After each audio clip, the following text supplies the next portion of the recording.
Wie Schwan aus Limburg is, dat weet toch nemes, behalve de zuiderling der Limburg Levis. Een bekende tekst voor een bekend dialectleedje en het is zeer zeker van toepassing op fotograaf Chris Keulen.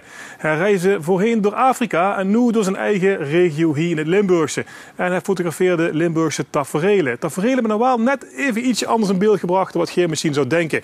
Dat heeft opgeleverd dit mooie grote fotoboek getiteld Chez Nous. En vandaag is de maker bij ons. Chris Keulen, hartelijk welkom. Goedemiddag. Ja, een fotograaf te verkennen van hoe het zien reizen naar Afrika en hoe binnen zijn eigen achtertuin gaat fotograferen. Hoe komt dat vandaan?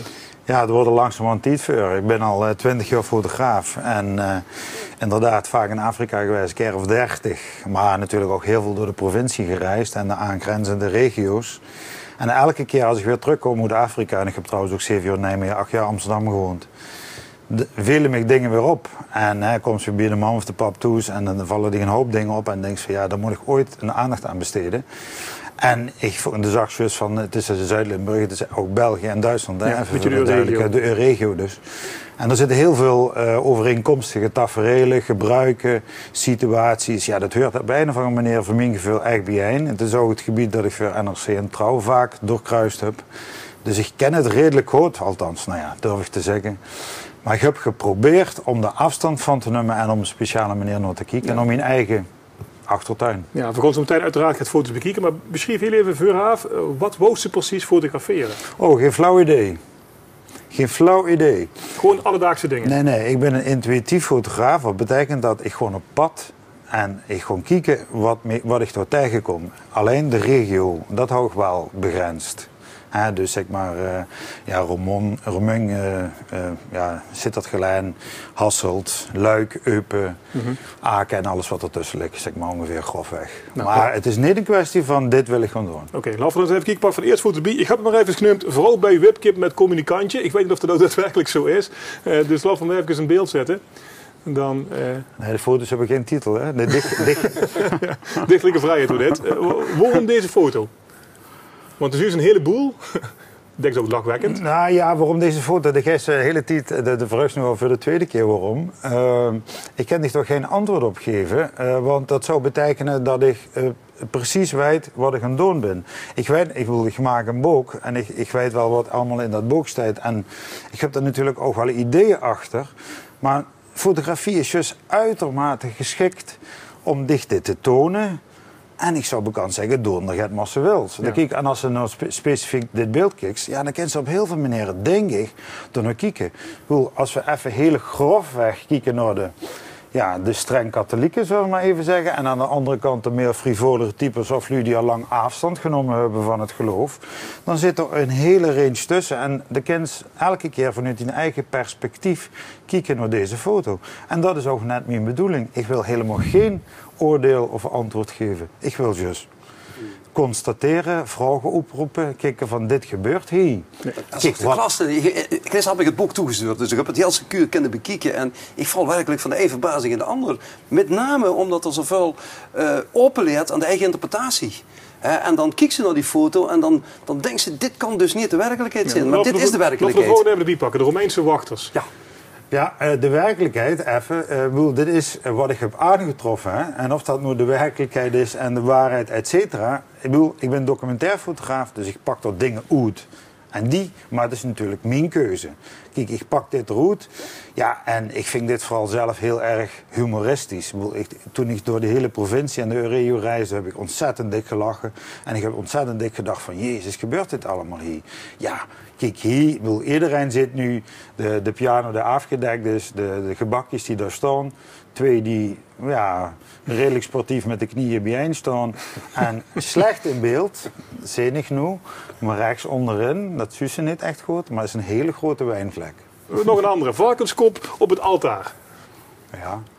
Ja, rechts onder een beeld staat cellofaan en daar staat nog een fles wien.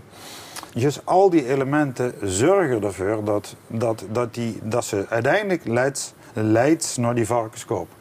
En ja, het is een soort feest Maar ter bescherming van de varkensboeren en de oogst, et cetera, et cetera. Ja, je zegt wel van, ik heb er niet echt een bijbedoeling bij, maar als ik dit zo zou zien, zou ik misschien maar gewoon denken, dit is een aanklacht tegen de kerk of zoiets zwaarwegens. Nee, daar moesten allemaal niet te veel grote woorden aan hechten. Bovendien vind ik dat ze niet aan één foto die een oordeel kan hangen. Ik heb een gans boek gemaakt en daar zit mijn liefde en daar zit ook mijn haat of zo, maar dat is ook alweer een soort woord met deze provincie, met deze regio. En ik heb daar een haat-liefdeverhouding mee, dat kan ik niet ontkennen. Er zijn plekken waar ik me ontzettend graag toesveel en andere plekken waar ik denk van ja, het is wel erg kneuterig, ik wil hier weg. Maar uiteindelijk toch altijd weer teruggekomen naar Noord-Limburgse. Ja, ik woon nu alweer 20 jaar, dus ja, dat doe ik ook niet zomaar, toch? Het is ook dat spanningsveld wat ze nodig hebben natuurlijk. Ja. Dit is natuurlijk een hele uitdagende provincie. Ik heb gefotografeerd net over de grens. Dat is aardsleerlijk om te zien, daar iets te voorbij en dan heeft ze de hoogste versnelling om dat zo allemaal weg te zien. Maar dat is de foto die weer gewoon als doorgangers maken, passanten. Maar hij liet daar stilstaan en pakte die thuis uit. Dan denk ik, potverdomme, ja, dat is eigenlijk de kern waar het leven zelfs om gaat. Omdat ze die contrasten zo goed in beeld wisten brengen. Dat vind ik knap. Ja, het is een zoektocht in elke foto. Daarom is het boek ook zo groot geworden, denk ik. Van ja, er zijn allerlei elementen die erin zitten. En ja, als kijker moest je dich te meuten nemen om er naar te kijken. En dat is natuurlijk wel ook essentieel. Fotografie is bekend een wegwerpmiddel geworden. Ja, film trouwens ook, maar goed. Vooral fotografie met Facebook, et cetera. Iedereen met zijn telefoontje. En er moest eigenlijk een stap terug zitten. En dat heb ik ook letterlijk zelf gedaan als fotograaf. Er moest een stap terug zetten om goed te kunnen kijken. Mijn Afrika-foto's heb ik immer heel erg dik bovenop mijn onderwerp gezeten. Nu heb ik dus het afstand genomen om te kunnen kijken naar mijn eigen roots. En daarom is het boek ook zo groot en breed, dat ze elk detail er goed op kunnen zijn. Het is wel belangrijk in de vorm, ja. Toch, ik wil niet steeds wat waarom vragen, maar wat is de bedoeling dan van het boek? Is het alleen maar nu verwonderen of zit er ook nog daadwerkelijk een boodschap in? Nee, ik ben niet zo boodschapperig. Dit is de status quo van Euregio tussen 2010 en 2013 opgenomen door de ogen van Chris Keulen. Dus in die zin gewoon heel erg subjectief. En het wil niet laten zien van dit zijn veer, dit is dit. Hè. Vandaar ook de titel. Chez nous, van Biot zou ze kunnen zeggen. Maak ik er deel van uit van de nu of niet? Soms wel, soms niet. Het zal dat gevoel zit erin. Jawel, de moest er deel van uitmaken, wil ze tot dit resultaat kunnen komen, Chris. Dat kent ze niet. Dit hij niet gemaakt en weer door een Amsterdammer? Nee. Nou, NRC Handelsblad heeft 2 pagina's eraan gewijd. En die maken echt een heel duidelijke randstedelijke keuze. Waar achteraf eigenlijk ook weer een beetje, wel kort, maar ik word er niet zo blij mee. Want ja, ik vind dat wel de balans erin moet zitten. Hè, tussen wie ik zelf dit boek bedoeld heb. Ja. Dus het is geen aanklacht. Het is ook geen liefdesverklaring.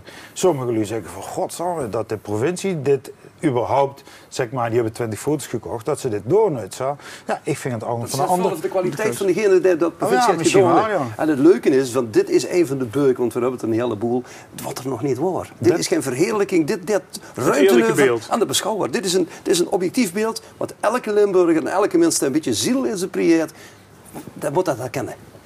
Chris Keulen, hartstikke dankjewel. Oké, graag gedaan.